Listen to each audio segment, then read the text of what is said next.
প্রিয় BCom first সেমিস্টারের ছাত্রছাত্রীরা, আজকে আমি যে বিষয় নিয়ে আলোচনা করব সেটি তোমাদের জন্য খুবই গুরুত্বপূর্ণ। কারণ তোমরা অনেক দিন ধরে রিকোয়েস্ট করছো যে স্যার আমাদের প্রিন্সিপাল অফ ম্যানেজমেন্টের তো সাজেশান দিয়েছেন, প্রত্যেকটা চ্যাপ্টার থেকে গুরুত্বপূর্ণ প্রশ্ন বেছে দিয়েছেন।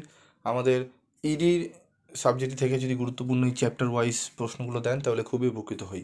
তো তোমাদের কথা মাথায় রেখে আমি তোমাদের চ্যাপ্টার ওয়াইজ আজকে আমি প্রশ্নগুলো তুলে ধরবো। যে প্রশ্নগুলো বলবো সেগুলো একটু ভালো করে করো, কারণ ইডি যে চারটি তোমাদের চ্যাপ্টার রয়েছে, চারটি চ্যাপ্টারে কিন্তু সিলেবাস বড় রয়েছে। সেখান থেকে মিনিমাম প্রত্যেকটা চ্যাপ্টার থেকে 12টা 13টা করে প্রশ্ন হয়, 2 নম্বর বাদ দিয়ে 5-10 মিলিয়ে। তো আমি সেখান থেকে চেষ্টা করেছি তোমাদের 6টি থেকে 7টি প্রশ্ন বেছে দেওয়ার, কারণ একটু বেশি রেখেছি।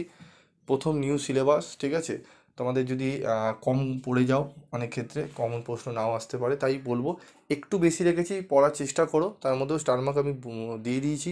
একান্ত যারা পড়তে পারবে না, যারা একান্ত কিছু হয়নি, তারা স্টার মার্কগুলো ভালো করে পড়বে, তারপর বাকি প্রশ্নগুলো পড়বে। তবে সবকটি প্রশ্ন যদি পড়ে নাও তাহলে তোমাদের জন্যই ভালো হবে, ঠিক আছে, যেহেতু প্রথম সিলেবাসে নিউ এই বছরে পরীক্ষা হচ্ছে। তো যেই প্রশ্নগুলো রেখেছি সেগুলো খুবই বিচার বিশ্লেষণ করে তোমাদের কিন্তু দেওয়া হয়েছে। তোমরা জানো, তোমাদের ক্লাস 12-এ যারা ফলো করেছিলে, 11-এ ফলো করেছিলে, তোমাদের যে সাজেশানগুলো দেওয়া হয়েছিল বিজনেস স্টাডিজে, অ্যাকাউন্টেন্সি থিওরিতে, কস্ট্যাক্সি থিওরিতে এবং ম্যাথেরও তোমাদের কিন্তু প্রচুর প্রশ্ন কমন এসেছিলো, তোমরা জানো সেগুলো। তো যাই হোক, এবারও আমি চেষ্টা করছি সেইভাবেই তোমাদের প্রশ্ন দেওয়ার। তো ভিডিওটি অবশ্যই বন্ধুদের মধ্যে প্রচুর পরিমাণে শেয়ার করো, যাতে প্রত্যেকে যাতে বন্ধুরা উপকার পায়। এবং তোমাদের যেহেতু নিউ সিলেবাস, তোমরা অন্যান্য জায়গায় সার্চ করে এই রকম সাজেশান তোমরা পাবে না এই প্রথম বছর, যেহেতু কারণ সাজেশান করতে একটু খাটনি লাগে প্রথম নিউ সিলেবাসে করতে গেলে, ঠিক আছে। পরের বছর থেকে তোমরা প্রচুর ইউটিউব চ্যানেলে অ্যাভেলেবেল পাবে। তো এই বছর যেহেতু পাচ্ছ না, অনেকেই জানিয়েছো তোমরা যে স্যার ইউটিউব চ্যানেলে কোনো জায়গায় সেরকম পাচ্ছি না। তো আমি যাই হোক, আমি তোমাদের জন্য চেষ্টা করেছি। তো তোমাদের যদি কেউ অফলাইনে ক্লাস করতে চাও সেকেন্ড সেমিস্টার থেকে, তাহলে যোগাযোগ করতে পারো। তোমাদের দেখো ওপরে নাম্বার দেওয়া রয়েছে, তোমরা খুবই সামান্য রেমুনারেশনের বিনিময়ে তোমরা কিন্তু পড়তে পারো অফলাইনে। যারা কলকাতা কাছাকাছি থাকো তারা যোগাযোগ করতে পারো, এবং যারা মনে করছো না স্যার আমরা দূরে থাকি, তারা যদি অনলাইনে ক্লাস করতে চাও যোগাযোগ করতে পারো তোমাদের যে নাম্বার আছে সেখানে। তো দেখো, ইউনিট 1 থেকে যে প্রশ্নগুলো পড়বো সেগুলো দেখো। উদ্যোগ কাকে বলে, বৈশিষ্ট্য, এর বৈশিষ্ট্য সংক্ষেপে আলোচনা করো। What is entrepreneur, discuss in brief some of features of an entrepreneur, ঠিক আছে।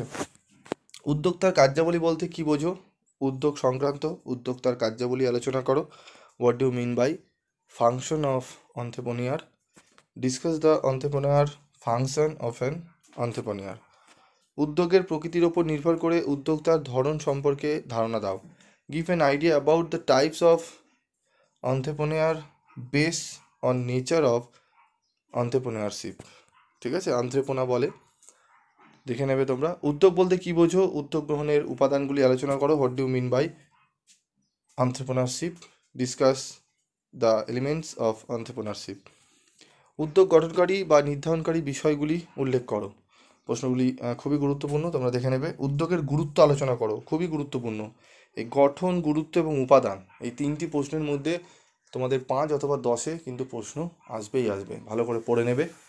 তবে তোমরা জানো হয়তো কোশ্চেন প্যাটার্ন, যে 2 নম্বরের প্রশ্ন তোমাদের 10টি, ঠিক আছে, লিখতে হবে। 10 নম্বরে তোমাদের 3টি প্রশ্ন করতে হবে, এবং 5 নম্বরের প্রশ্ন কিন্তু তোমাদের করতে হবে, ঠিক আছে। তো মাথায় রাখবে, তোমাদের কিন্তু 5-5-25, 5টা 5 নম্বরের, 10টা 3 নম্বরের এবং 2 নম্বরের 10টি প্রশ্ন, ঠিক আছে। তো 2 নম্বরের প্রশ্নগুলোও কিন্তু খুব গুরুত্বপূর্ণ। তবে বড় প্রশ্নগুলো যদি তোমরা পড়ে নাও, এখান থেকেই কিন্তু প্রশ্ন তোমাদের আসতে পারে। যেরকম ধরো বললো উদ্যোক্তার 2টি গুরুত্ব আলোচনা করো, উদ্যোগ গঠনকারী 2টি বিষয় উল্লেখ করো, এরকম করেও কিন্তু প্রশ্ন আসবে। তাই বড় হিসাবেই পড়বে তোমরা, এখান থেকে 10 হিসাবে তোমরা পড়বে। 5-এ আসলে 5টি পয়েন্ট, 10-এ আসলে যে কটা পয়েন্ট তোমরা বেশি পড়বে সেগুলো লিখবে, ঠিক আছে। তো ভারতবর্ষে পারিবারিক কারবার বা উদ্যোগের ভূমিকাগুলি আলোচনা করো। পারিবারিক উদ্যোগের বিরোধের কারণগুলি আলোচনা করো।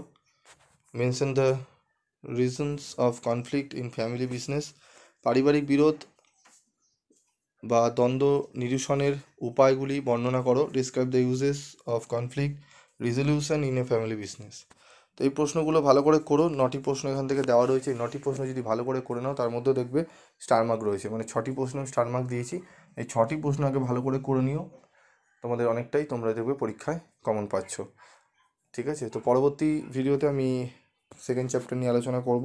ফার্স্ট চ্যাপ্টারের পড়াটা তোমরা করে নাও, উত্তরগুলো আশা করি তোমরা করে নিয়েছো। একবার প্রশ্নগুলো দেখে মিলিয়ে নেবে, এবং যদি ভিডিওটি ভালো লাগে অবশ্যই কমেন্ট করে জানাবে এবং লাইক শেয়ার করতে ভুলবে না। আজকের মতো এটুকুই, দেখা হচ্ছে পরবর্তী ভিডিও ক্লাসে।